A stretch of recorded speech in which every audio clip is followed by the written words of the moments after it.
두 번째 시간 하도록 하겠습니다. 223페이지 보시게 되면 도시개발 사업 대행 차트였죠. 양가 1번 보시게 되면 1호부터 4호까지 규정에 해당되는 공공시행자란 말 차트였는데 저 1호부터 4호까지는 국가, 지방자치단체, 정부 투자기관에 해당되는 공공기관, 그리고 지방자치단체 만들어 놓은 지방공사, 이들을 말하게 됩니다. 그래서 이들은 공적 주체에 해당된다는 것을 파악해 놓으시고 이들이 도시화 사업을 효율적으로 시행하기 위해 필요한 경우 설계, 분양 등의 설계, 분양 추천했습니다. 도시개발사업 일부 추천했습니다. 주택건설 사업자 등에게 대행하게 할 수 있다. 주택건설 사업자 줄만 쳐놓습니다. 그러면 이번 도시개발 사업을 시행하게 되면 산업단지를 만들더라도 도시 첨단 산업단지를 조성하게 되면 판교처럼 아파트 단지를 함께 만들게 됩니다. 그러한 도시개발 사업을 이들이 담당하게 되면 이 중에 주택공사가 아니라고 하면, 그리고 서울에 SH공사라고 해서 서울 지방공사 있거든요. 이들이 시행자 아니라고 하면 주택건설에 대해 잘 모르는 사람들일 겁니다. 그래서 이 주택건설과 관련된 설계, 분양에 대해서는 자기 전문 분야이기 때문에 전문가에게 맡길 수 있다. 그것을 대행이라 표현합니다. 다만 이 대행과 관련되어서는 개발법에서는 공공이 주택건설 사업자에게 주택건설과 관련된 설계, 분양을 맡긴다. 공공은 뭐 할 수 있다? 대행할 수 있다라는 것 기억해 놓습니다. 2번, 3번에 대해서는 필요 없는 이야기입니다. 그리고 4번, 도시개발 사업의 위탁 차시였죠. 그리고 1번, 위탁 함께 오십니다. 시행자는 항만철도 추천했습니다.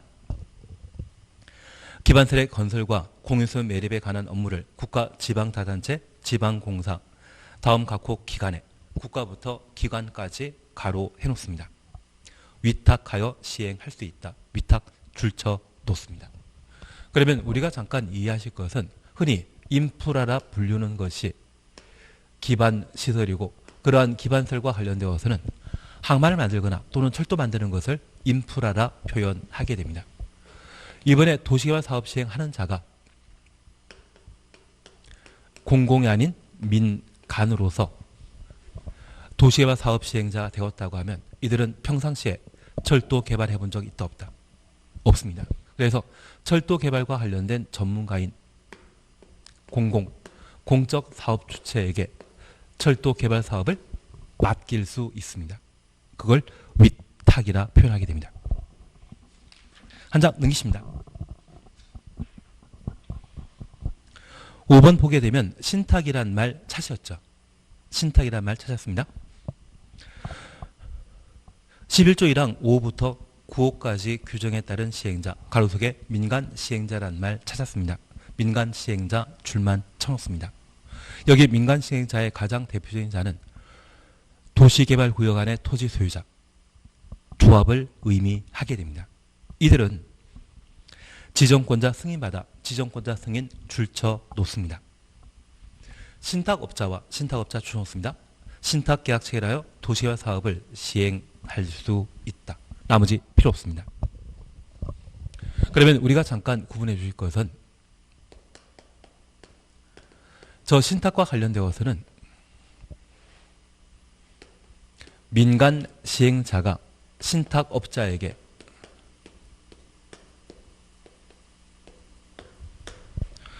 도시개발 사업을 맡기는 것을 말합니다.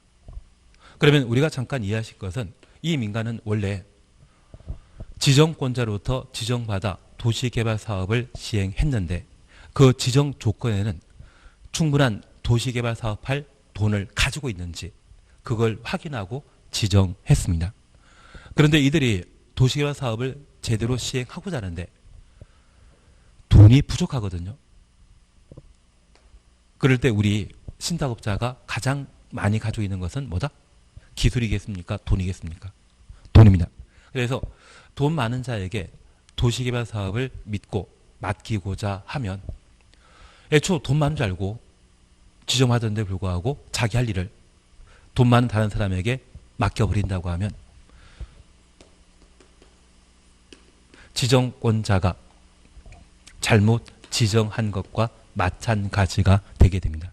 그래서 신탁하고자 한다고 하면 그때는 지정권자의 승인 받은 때만 신탁할 수 있다는 것 파악해 놓습니다.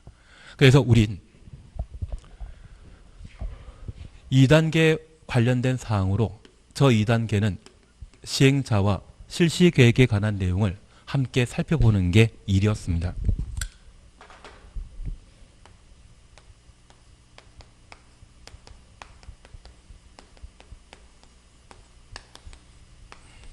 그 중에 우리가 잠깐 확인하실 것으로 시행자와 관련되어서는 국가이건 민간인 관계없이 지정권자에게 지정받은 때만 도시개발사업 시행자가 될 수 있다는 것 확인하셨고, 특별히 예외적으로 전부 환지 방식인 경우에는 그 많은 사람들 중에 이 방식은 사업 실패할 거라 생각되기 때문에 도시개발구역 안의 토지 소유자 또는 실패할 사업 시행 방식이라면 스스로 망해야 되죠. 그래서 토지 소유자 또는 조합이 사업 시행자가 되는 것이 원칙입니다. 다만 이 전부 환지 방식이랄지라도 지방자치단체 등을 우선 사업 시행자로 지정할 수 있는데, 저 우선 사업 시행자로 지정할 수 있는 사안은 지병동입니다. 개발계획 수립고시일부터 1년 이내 시행자 지정하지 않거나 공공시설 사업과 병행할 필요가 있거나 국공유지 제외한 면적 2분의 1 충수 2분의 1 이상의 동의받아 지방자치단체 등이 우선 사업 시행자로 지정될 수 있습니다. 그리고 이런 방법으로 시행자 지정되었지만 저 시행자를 변경하는 경우가 있습니다. 저 변경과 관련되어 우리 약속하신 게 있습니다. 1실, 2착. 전부 환지 방식으로 도시개발 사업 시행하는 경우로서 소유자 등이 사업 시행자로 지정되었을 때 도시개발구역 지정고시부터 1년 내 실시계 인가 신청하지 않거나 실시계 인가 받고 2년 내 공사 착수하지 아니한 경우에는 시행자 변경할 수 있다. 그리고 시행자는 돈 많아야 되는데 부도 파산하거나 시행자 지정이 취소되거나 실시계 인가가 취소되었다고 하면 시행자 변경할 수 있다는 것 확인해 놓습니다. 그리고 마지막 우리 봐주실 것이 바로 대행, 위탁, 신탁을 각각 살펴주시는데, 원래 도시개발 사업은 모두 시행자가 직접 담당해야 되지만 자기 전문 분야가 아니기 때문에 효율적인 도시개발 사업을 시행하기 위해 자기 일을 남에게 맡기는 경우가 있습니다. 그 중에 대행은 누가? 공공이 주택 건설 사업과 관련된 설계, 분양에 관한 사항을 민간에게 맡기는 것을 뭐라 한다? 대행이라 표현합니다. 그래서 이 대행은 공적 주체는 도시화 사업 시행하게 되었을 때 설계나 분양에 대한 비전문성을 인정하여 전문가에게 일을 맡기는 것을 대행이라 표현하는데, 가끔 우리 주변에 대형 상가가 만들어지게 되면 또는 아파트 단지나 여러 가지 뭐 만들어지게 되면 분양 대행업자에게 일 맡길 수 있거든요. 그래서 주택 분양과 관련되어 일을 주택건설사업자에게 맡길 수 있다. 그래서 맡길 수 있는 자는 누구? 공이라는 것 기억해 놓습니다. 대행은 공공이 민간에게 일 맡기는 것을 말합니다. 그리고 자기가 해야 될 일을 공공에게, 국가에게 일 맡기는 것을 뭐라 한다? 위탁이라 표현합니다. 그래서 이 위탁은 민간 시행자가 철도, 항만 등의 인프라 설치를 각종 정부 투자기관이나 국가에 일 맡기는 것을 위탁이라 표현하고, 이러한 것들은 시행자 현재 비전문가이기 때문에 주택건설 사업 또는 인프라 건설 사업을 제대로 못하기 때문에 전문가에게 맡기는 것이 대행 위탁입니다. 공공이 민간에 맡기게 되면 뭐라 한다? 대행이라 하고, 민간이 공공에 일 맡긴다고 하면 그때는 뭐라 한다? 위탁이라 합니다. 그래서 이러한 것들은 내가 부족한 부분을 솔직히 인정하고 전문가에게 맡기는 것을 말하는데, 신탁은 원래 도시와 사업 시행자가 되고자 한다면 돈 있어야 되거든요. 돈이 없는데 불구하고 우연찮게 시행자로 지정되었다가 그 시행자가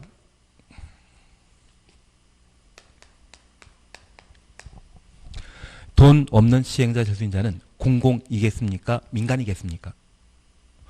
공공은 대한민국 많을 때까지 돈 넘칩니다. 그래서 이 민간인 경우는 돈이 없을 수 있는 도시와 사업 시행자이고, 이들이 어떤 방법으로 지정권자를 속여서 도시개발 사업 시행자로 지정되었는데, 자신의 역량이 부족해서 신탁업자에게 도시와 사업을 맡기고자 한다면 이것 속인 셈이거든요. 그래서 이 신탁과 관련되어서는 누구에게? 지정권자에게 승인받은 때만 신탁업자에게 신탁할 수 있습니다. 그래서 우리는 대행이라 말 보게 되면 공공이 민간에게 일 맡기는 것을 말하며, 위탁은 민간이 공공에게 일 맡기는 것을 말하는데, 이러한 것들은 부족한 부분을 전문가에게 맡기는 것으로서 따로 지정권자의 승인받을 필요 있다 없다? 없습니다. 얘는 당연한 일입니다. 내가 못하는 분야가 있다고 하면 직원 한 명 채용해서 그 일 맡기는 게 더 효율적이고 더 큰 돈 벌 수 있는 방법일 겁니다. 반면에 이 신탁은 돈과 관계된 사항으로 돈 있는 줄 알고 지정받았는데 돈 없다 하면서 신탁업자에게 일 맡기고자 한다고 하면 그 전제가 잘못되었습니다. 시행자 지정된 자체가 잘못되었기 때문에 이때는 누구에게? 지정권자에게 승인받은 때에만 신탁할 수 있다. 그렇게 잡아놓습니다. 적은 우리 시험에는 대행, 위탁, 신탁에 관한 사항을 자주 출제하고 있기 때문에 얘를 정리해 주시는 게 필요합니다. 심지어 우리 대행, 위탁은 아주 마음 편하게 시험 볼 수 있습니다. 오지순단 안는데 넷은 공공이고 하나가 민간으로 보인다면 아무 생각 없이 나는 뭐 찍는다? 민간 콕 찍을 것이고, 하나는 공공이고 넷이 민간이면 아무 생각 없이 공공 찍을 거죠. 그래서 객관시험은 그런 장점이 있지 않나 싶습니다. 확실하게 찍을 수 있는 방법만 알고 있으면 자신 있게 정답 맞출 수 있는 것 같습니다. 이제 225페이지의 도시개발조합을 함께 살펴놓습니다. 별표 하나 해놓습니다. 여기 도시개발조합과 관련되어서는 우리가 먼저 학습 목적을 정리해 주셔야 되는데, 이 조합은 전부 환지 방식으로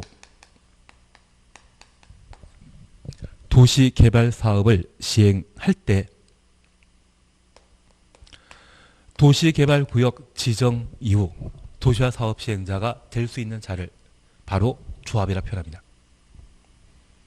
그래서 이 조합은 구역 지정 전에 존재할 수 있다 없다? 없습니다.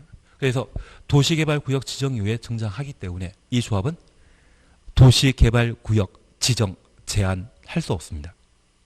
만약 조합이 도시개발구역 지정을 제한할 수 있다, 이 말 나오면 무조건 거부를 해야 됩니다. 그리고 두 번째, 이 조합은 전부 환지 방식 때만 시행될 수 있고, 수용 방식이나 혼용 방식의 경우에는 조합은 시행자가 될 수 없다라는 것을 파악해 놓습니다. 그러면 이러한 조합을 어떤 방법으로 설립하게 되는지 절차에 관한 사항과 이 조합이 만들어지게 되면 조합 업무를 집행하는 집행기구, 우리 국가를 살펴보게 되면 행정부라는 곳이 있습니다.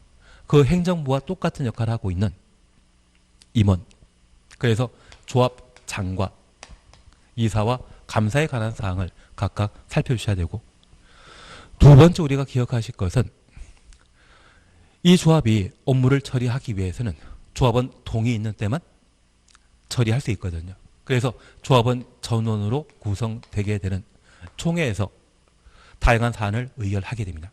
그러면 우리 국가조직에 국회라는 곳이 있습니다. 국회는 집행기관이다, 의결기관이다. 의결기관입니다. 그리고 이러한 조합을 구성하는 단위인 조합원을 우리가 함께 보셔야 되는데, 이 조합원은 바로 국가조직과 관련된 국민에 해당하게 됩니다. 그래서 앞으로 공법상 조합 또는 단체를 보게 되면 어떻게 만들게 되는지, 그리고 그 구성과 관련되어 임원, 총회, 조합원, 이런 세 파트로 내용을 정리해 오래 기억하시는 게 가장 합리적입니다. 그러면 우선 첫 번째 봐주실 것이 설립 절차에 관한 사항으로 양가 1번입니다. 조합을 설립하려면 도시개발구역의 토지 소유자 7명 이상이 도시개발구역부터 토지 소유자 7명 이상 가로 해놓습니다. 그러면 첫 번째 우리가 이해하실 것은 이 도시개발조합 설립은 구역 지정 전에 이루어진다? 구역 지정 이후에 이루어진다? 이후에. 도시개발구역의 토지 소유자, 이 말 자체는 도시개발구역이 지정된 이유를 말합니다. 그리고 정관 포함하여 지정권자의 조합 설립 인가 받아야 된다. 지정권자 추천없습니다. 그래서 이 조합 설립은 도시개발구역 지정 이후 도시개발구역 안에 7명 이상의 토지 소유자가 모여 일정한 도시개발구역 안에 토지 소유자 동의받아 지정권자에게 조합 설립 인가를 받을 수 있습니다. 그러면 우리는 저 시행자와 관련된 지정, 관할관청은 누구이다? 지정권자. 도시개발조합 설립할 때 관할관청은 누구이다? 지정권자. 대신 우리가 앞으로 정비사업조합이라는 것과 주택조합이라는 것을 구별할 겁니다. 정비사업조합이나 주택조합은 시, 군, 구청장에게 조합 설립 인가 받도록 되어 있는데, 도시개발조합만큼은 시, 군, 구청장이 아니라 지정권자. 그래서 시도의사, 대도시장, 이들의 조합 설립 인가 받을 때 조합이 만들어진다는 것을 기억해 놓습니다. 그래서 관할관청은 지정권자라는 것 확인해 놓습니다. 인가받은 사항을 변경하고자 한다면 변경 인가 받아야 된다. 변경 인가 추천 없습니다. 주실 필요 없습니다. 원래 주요 사항이 바뀌게 되면 동일한 절차를 거쳐 변경하도록 되어 있습니다. 다만 주된 사무소 소재지 변경, 주된 사무 소재지 변경 가로 해놓습니다. 우리 시험에 출제되게 되면 매번 얘가 정답입니다. 신고하여야 한다. 신고 추천 없습니다. 그러면 인가사항을 변경하고자 한다고 하면 변경 인가 받도록 되어 있지만 주된 사무소 소재지 변경의 경우는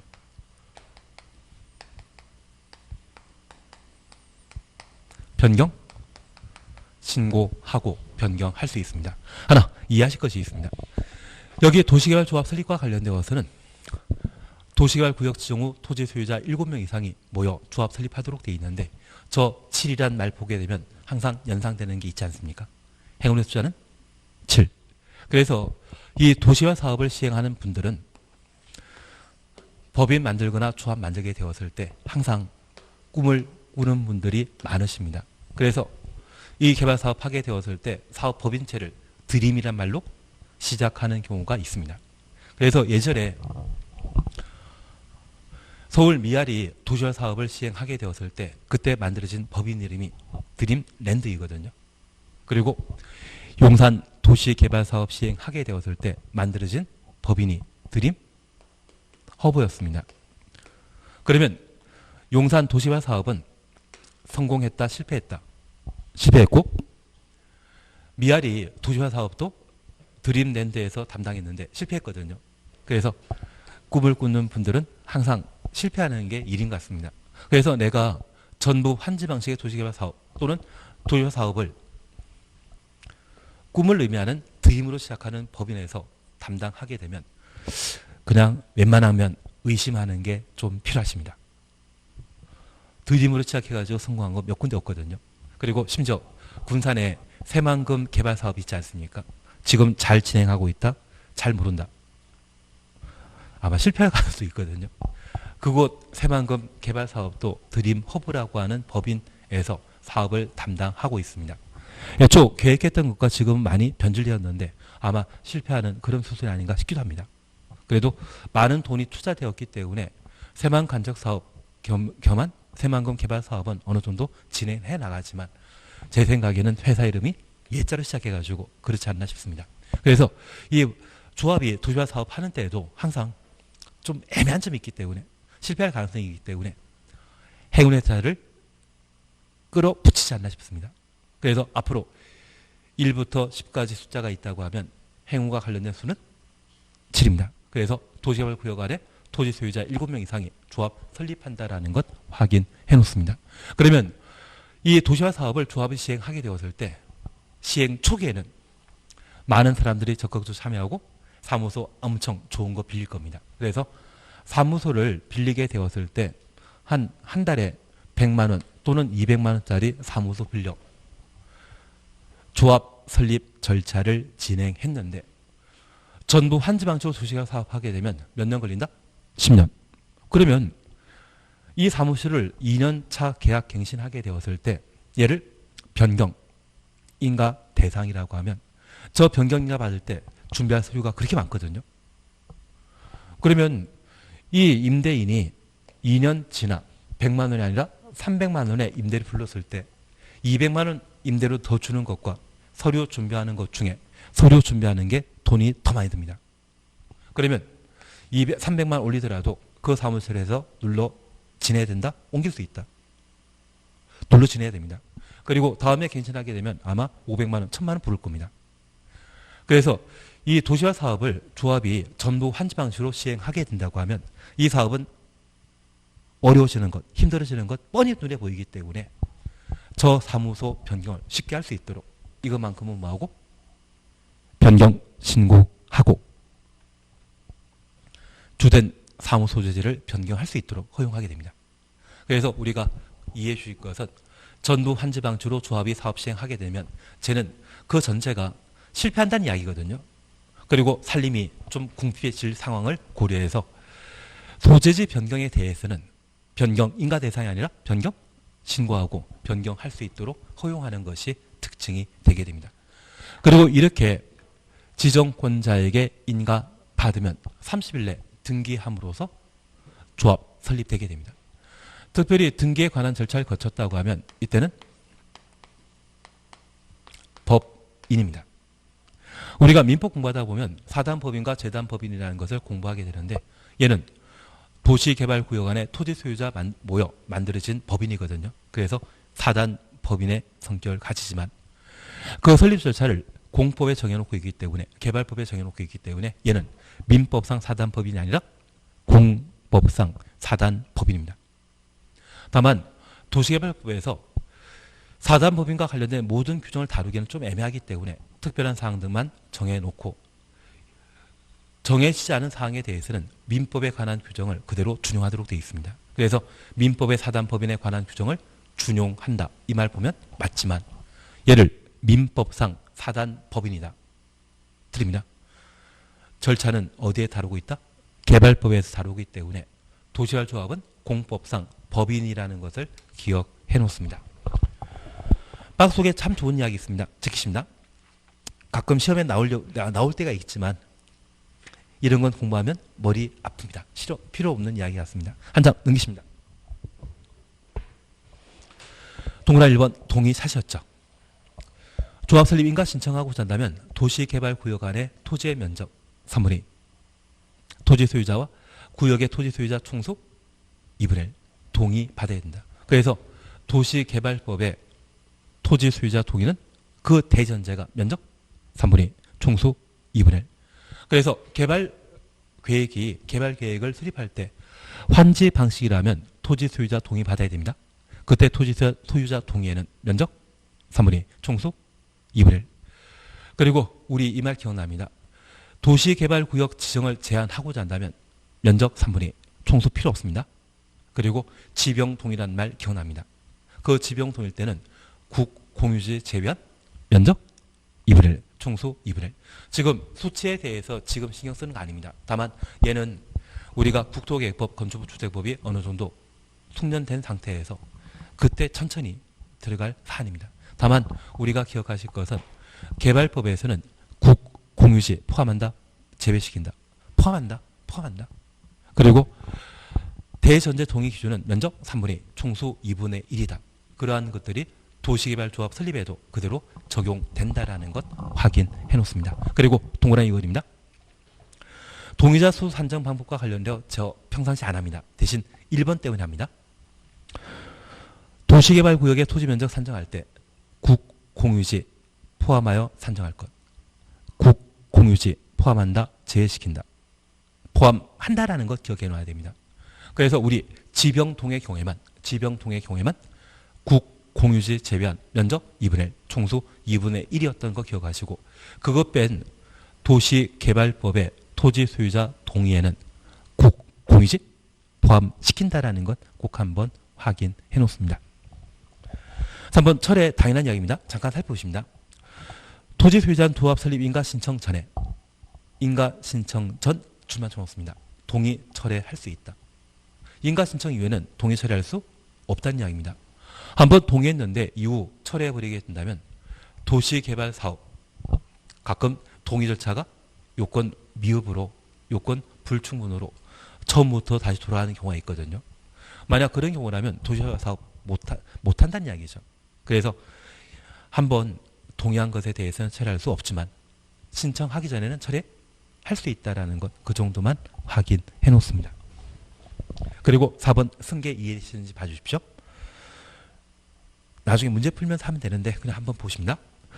조합 설립 인가에 동의한 자로부터 토지 취득한 자는 취득 주놓습니다. 조합 설립에 동의한 것으로 본다. 그러면 우리 민법 공부하다 보면 승계는 두 가지 형태였습니다. 포괄 승계와 특별 승계로 각각 구분하게 되는데 특정 승계로 각각 구분하게 되는데 상속 합병에 대해서는 무엇으로? 포괄 승계인 반면 부동산과 관련된 매매 관계에 있어서는 등기되어 있는 권리에 대해서만 매수자가 승계하는 것이고 채권 관계는 승계하는 것 아닙니다. 그러면 특정 승계인데 불구하고 종전 토지 소유자가 도시개발 사업과 관련된 동의를 했다고 하면 매수인은 주인이 바뀌었다고 또 동의한다? 그러면 이 동의라고 하는 관계는 물권 관계가 아니지만 각종 공익사업이 원활하게 시행되게 하기 위해서는 부득이하게 이 동의도 승계된 것으로 봐줘야 할 겁니다. 그래서 앞으로 승계란 이야기를 보게 되고 종전토지 소유자 동의 승계한다 이런 취지의 질문 나오게 되면 그것은 당연한 일로 봐줘야 됩니다. 공익사업이 새로 토지 소유자 변경된 자의 동의받아 좌우되는 것은 좀 애매하기 때문에 이러한 경우는 당연히 동의한 것으로 본다. 의제에 관한 규정이 적용되게 됩니다. 설립등기 30일 내 등기함으로 성립된다. 취지 그냥 우리 한번 보실 수 있던 이야기일 겁니다. 그리고 조합 성격입니다. 우리 2번 보게 되면 조합에 대해서는 이 법에 규정한 것 외 민법 중 사단법인에 관한 규정을 준용한다. 그래서 도시개발조합은 공법상 법인이지 민법상 법인이라 말씀은 안 됩니다. 다만 도시개발법에서는 사단법인에 관한 규정을 100% 담기 곤란하기 때문에 민법의 규정을 그대로 준용하도록 되어 있습니다. 준용은 인용한다는 말 의미하기 때문에 성격은 공법상 법인입니다. 미흡한 규정만 민법 규정을 그대로 인용한다. 그렇게 파악해 놓습니다. 그리고 227페이지에 1. 조합원 찾으셨죠? 동그라미 1번입니다. 조합의 조합원은 도시개발구역의 토지 소유자란다. 도시개발구역의 토지 소유자 가로 해놓습니다. 그래서 첫 번째 우리 봐주실 게 있습니다. 첫 번째입니다.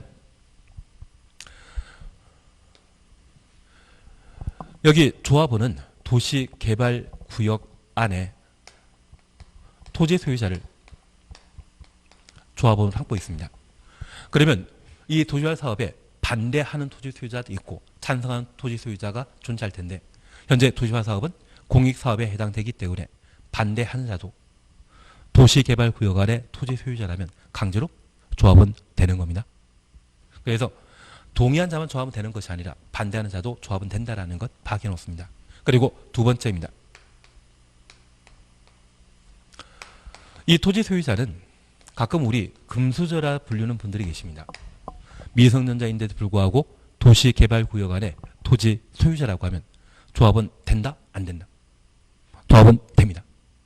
그러면 여기 미성년자 또는 한정치산자, 피한정 후견인 그리고 피성년 후견인 이들은 무능력자에 해당되는데 불구하고 도시개발구역 안에 토지 소유자라고 하면 무조건 조합은 되는 겁니다. 그래서 조합원 자격과 관련되어서는 별도 결격 사유가 없습니다. 무능력자라 할지라도 땅을 가지고 있다고 하면 도시개발조합의 조합원이 된다라는 것 확인하십니다. 취지 이해시겠습니까? 반대하는 자도 조합은 되고 무능력자에 해당되더라도 땅만 가지고 있다면 조합은 될 수 있다는 것 확인해 놓습니다. 그리고 두 번째입니다. 동그라미 2번 조합원의 권리 의무와 관련되어 1번을 함께 봐주십니다. 보유 토지 면적과 관계없는 평등한 의결권 줄만 쳐놓습니다. 여기 조합원은 도시개발사업과 관련된 각종 경비, 비용 부담할 자이고요. 그리고 이 조합원은 평등한 의결권을 가지게 됩니다. 그런데 우리가 하나 이해하실 것이 있습니다. 도시개발구역 안에 땅을 10,000평 가진 분과 땅을 100평 가진 분은 보유 토지 면적이 절대적으로 차이 납니다. 그래서 만약 주식회사라고 하면 주식을 10,000개 가진 분과 주식 100개 가진 분은 이분이 100배 더 의결권 가져야 되지만 이 도시개발 사업에 있어서는 특이하게 조합원을 강제로 조합을 삼고 있습니다. 그래서 땅이 작은 분도 어쩔 수 없이 도시개발 사업의 조합원이 되었다고 하면 그에 대한 반대급부로 일정한 피해가 있었다고 하면 수익자 부담, 피해가 있었다고 하면 그에 대한 보상 차원에서 의결권은 갖게 인정하게 됩니다. 그리고 우리 약속하실 게 있습니다. 비용 부담, 경비 부담은 평등하게 부담하겠습니까? 토지 면적에 비례하겠습니까? 이건 비례되죠.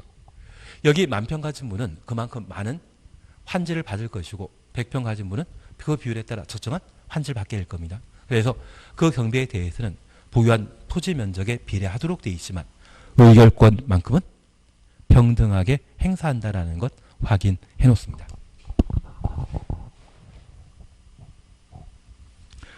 예, 그리고 2번, 3번, 4번 이런 건 필요 없는 것 같습니다. 그리고 2번 조합 임원 찾으셨죠?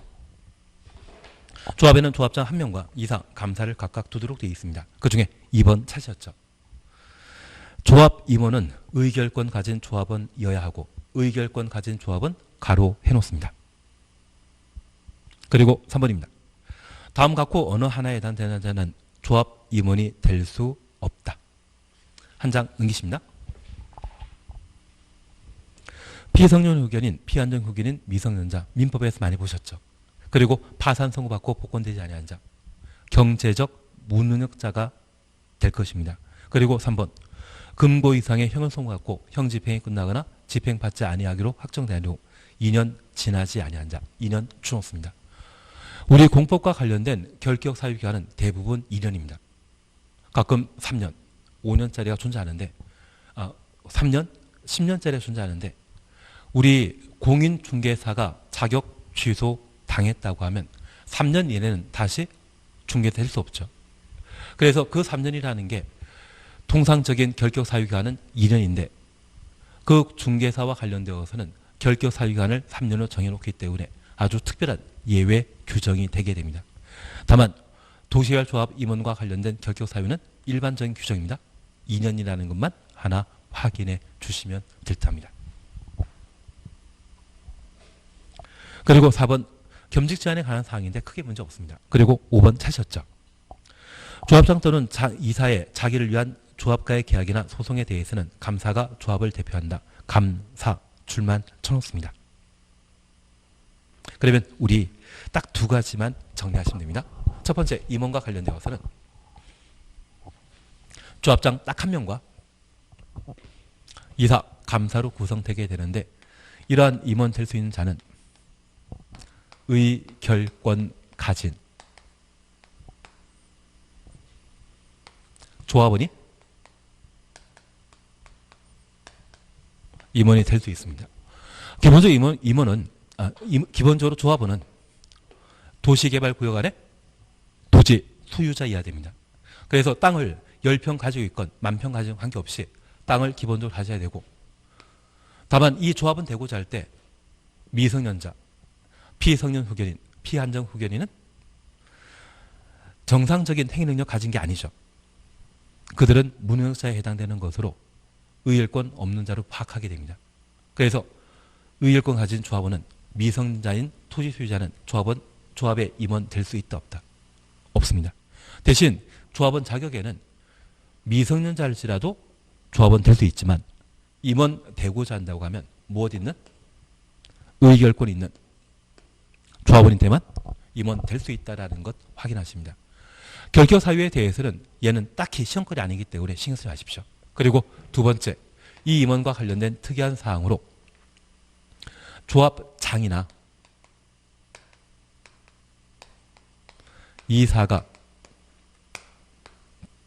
조합과 계약을 체결하거나 소송 진행할 때 저 도시개발조합을 대표하는 자는 다른 이사이다? 감사이다? 감사가 조합을 대표하도록 되어 있습니다. 그러면 우리가 잠깐 이해하실 것이 있습니다. 여기 조합장인 이사가 회사를 운영하고 그 회사가 도시개발조합의 각종 업무와 관계되어 있는 회사라고 하면 저 조합장은 회사를 대표하기도 하고 조합을 대표하기도 합니다. 이러한 것들은 쌍방 대리에 해당될 수 있거든요. 자기 계약에 해당될 수 있습니다. 그러면 도시개발조합에 불리한 내용을 계약 체결하거나 소송 진행할 수 있기 때문에 이들은 대표성을 상실하게 됩니다. 그런데 통상적인 법인 경우에는 이 조합장이 자기를 위한 계약 체결하게 된다고 하면 다른 이사가, 그리고 이사가 자기를 위한 계약 체결하게 되면 도시개발조합은 당연히 조합장이 대표하기 때문에 조합장이 계약 체결하면 되는데, 그런데 이 조합장이나 이사는 보통 한 직구입니다. 가끔 조합장이 도시개발 사업을 제대로 시행하다 보면 한두 번은 조합장이 바뀌어버립니다.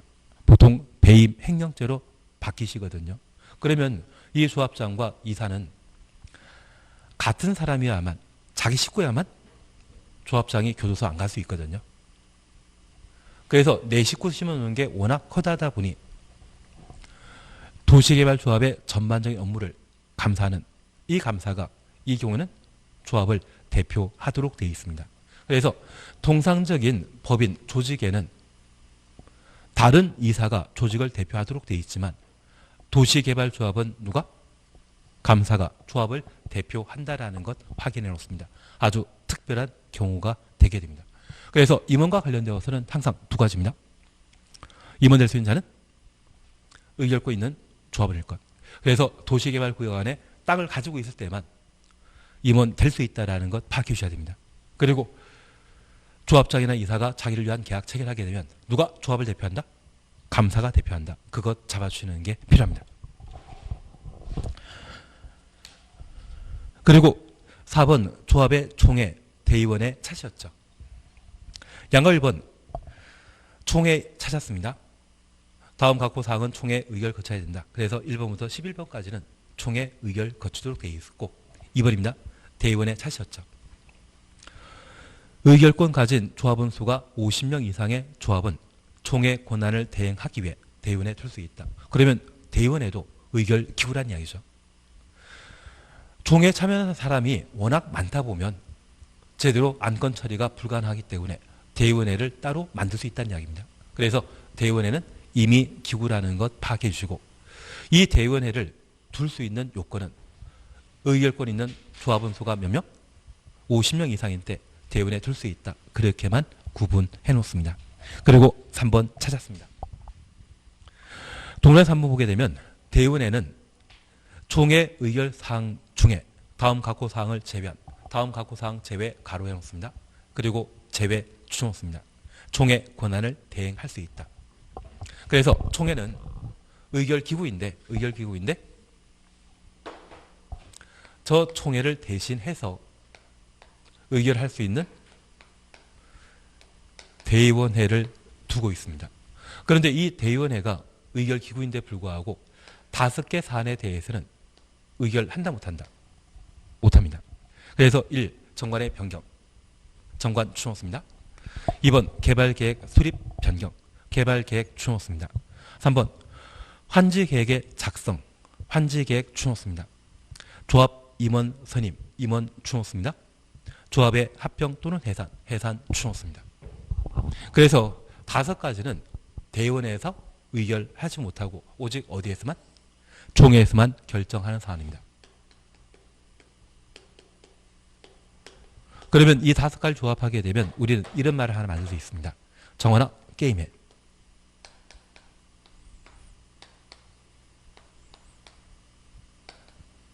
그래서 우리는 요즘 안정환이라는 분은 축구 선수입니까? 예능인입니까? 예능인입니다. 그래서 각종 프로그램에 나가서 다양한 게임을 하시더라고요. 그래서 정하나 게임해. 저 5가지는 어디에서만 결정할 수 있다? 총회에서만. 대의원회는 결정하지 못하고 어디에서만? 총회에서만. 그래서 정관 변경, 환지계획 변경, 개발계획 변경, 임원 선임, 그리고 조합의 해산 합병. 총 5가지 사항에 대해서는 어디에서만 결정한다? 총회에서만 결정하게 됩니다. 그래서 우리 시험에는 이 5가지 자주 물어보게 되는데 특별히 임원 변경을 시험에 물을 수 있거든요. 그런데 이 임원 변경 대신 조합장 변경, 감사 변경, 이사 변경 이 말하도 임원이죠. 한 몇 년 전에 얘를 기출문제 다뤘는데 그 기출문제에서는 감사, 해임이란 말을 시험에 제시한 적이 있습니다. 분명 저는 정하나 게임에 가르쳤는데 본 적 없다 하시더라고요. 시험 문제는 임원 해임이 아니라 감사 해임이 나와가지고 제가 가르치지 않았다고 이야기하시는데 그러면 저도 더 이상 할 말이 없습니다. 임원에는 조합장과 이사와 감사 당연히 포함되는 것이고 그중 하나 바꾸는 것도 총회에서만 의결할 수 있는 사안이라는 것 기억해 놓습니다. 그래서 앞으로 총회에서만 결정할 수 있는 사항은 뭐다? 정하나? 게임에. 그리고 5번 조합은 경비 부담 차시였죠. 1번 조합은 그 사업 필요한 비용을 조성하기 위해 조합원에게 경비를 부가 징수할 수 있다. 면적에 비례한다. 면적 무시한다. 면적에 비례한다라는 거 기억해 주셔야 됩니다. 그래서 부가 금액은 도시개발구역의 위치, 지목, 면적 등등을 종합적으로 고려하여 정하도록 되어 있습니다. 그래서 면적 비례한다. 그렇게만 이해해 놓습니다. 그리고 4번입니다. 조합은 부가금이나 연체를 체납한 자가 있으면 체납 동의해 놓습니다. 시, 군, 구청장에게 징수, 위탁할 수 있다. 위탁 동의해 놓습니다. 그러면 얘만 잠깐 이해해 주십니다. 우리 약속하신 게 있습니다. 여기 조합원과 관련되어서는 도시개발구역 안에 토지 소유자면 반대학은 미성년자인 관계없이 무조건 조합원 되고 이렇게 강제로 조합원 시켰기 때문에 면적에 관계없는 평등한 의결권을 인정하며 도시개발 사업과 관련된 각종 경비를 부담하도록 되어 있습니다. 그런데 이 경비를 체납했다고 하면 돈 안 낸 것이거든요. 얘를 강제 징수하게 되면 강제 징수라는 것은 체납자에 대해 우리 가끔 TV 보다 보면 세금 체납한 분 자택 뒤져가지고 여러 가지 보석류 찾고 현금 찾아가지고 그것 공매 등의 방법 처분하고 세금 대체하는 것을 보신 적이 있을 겁니다. 그게 뭐다?